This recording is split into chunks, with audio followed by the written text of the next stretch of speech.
There is sensitivity in perceptions of the past, a sensitivity that makes even examining the physical evidence a delicate issue.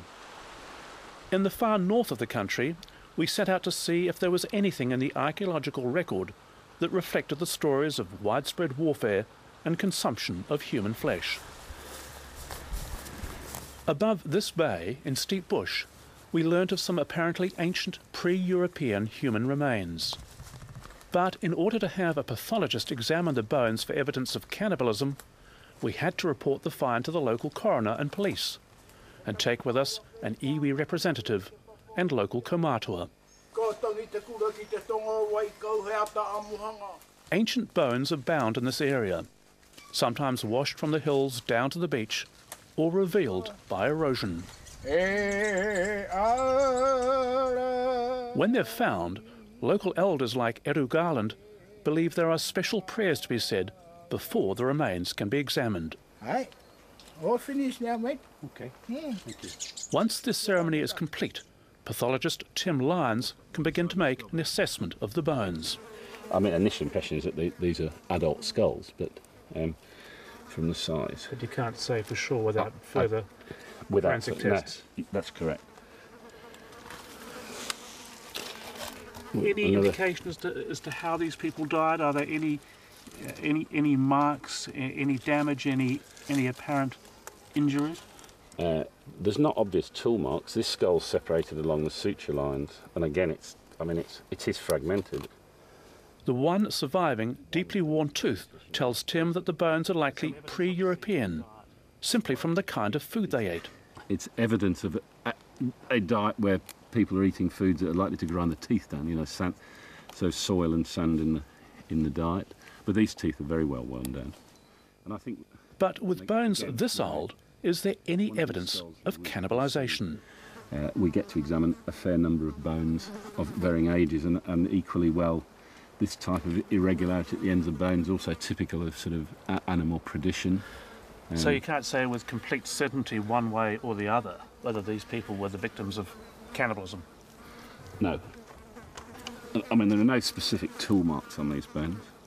Mm-hmm. I mean, others more radical than me may differ. Not far away, we found another cache of remains. These are very old, dried, friable bones. I mean, I don't think there is enough to say here that these bones have got ante-mortem injuries. Right. And Ngāpuhi kaumātua, Eru Garland, says his tribal history largely denies cannibalism, but admits there were exceptions. I don't believe that Ngāpuhi ever ate anyone. You know, I think that's the story. I think the white people got hold of. Mind you, all I heard that Ngāpuhi, they only look at the head part of a person, you know. If you were a chief and the brain work and everything else comes from the head, you know, that's the one. Yeah, that's the one. They eat the eyes, you know, the brain and that sort of thing. So the brain, the eyes, would give them power, it would give them mana. Yeah. Yeah, that's what they thought of. That's their perception in those times, you know.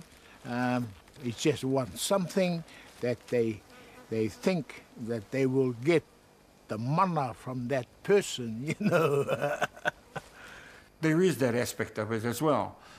In actual fact, generations afterwards, people could say, I picked your grandfather from between my teeth, so know your place. Your mana is now mine. My grandfather ate it and assumed his mana. Now, Moon is interesting because he doesn't actually give that any credence at all. In fact, he's quite dismissive of that aspect. The idea that you somehow accumulate mana by eating lots of people, there's no evidence of that ever happening. In fact, if you look at the history of successful chiefs, their mana grew because of their actions, their military prowess and so on, not because of who they ate. And also, of course, there's not much mana in a dead person. Moon's contention is that the mana side of things was only built up after the missionaries came. I happen to disagree with him. because the two principles by which they lived were mana and utu. And the slightest infraction of anyone's mana could lead to war and could lead to death and, if necessary, consumption of that person's flesh to satisfy the utu.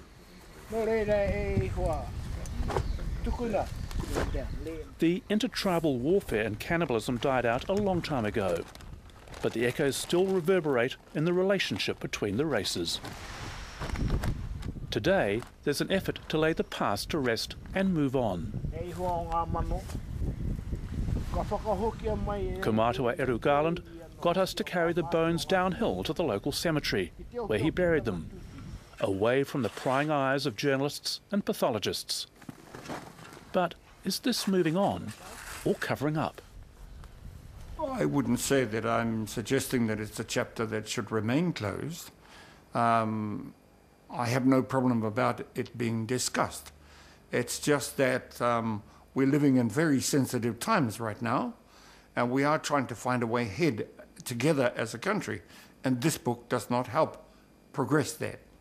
This could derail the relationship that we're forging? Well, it would certainly make other people much more suspicious of us. I mean, I would hate to go to a dinner table with some people who might say, am I going to finish up his meal or not? 8 years ago.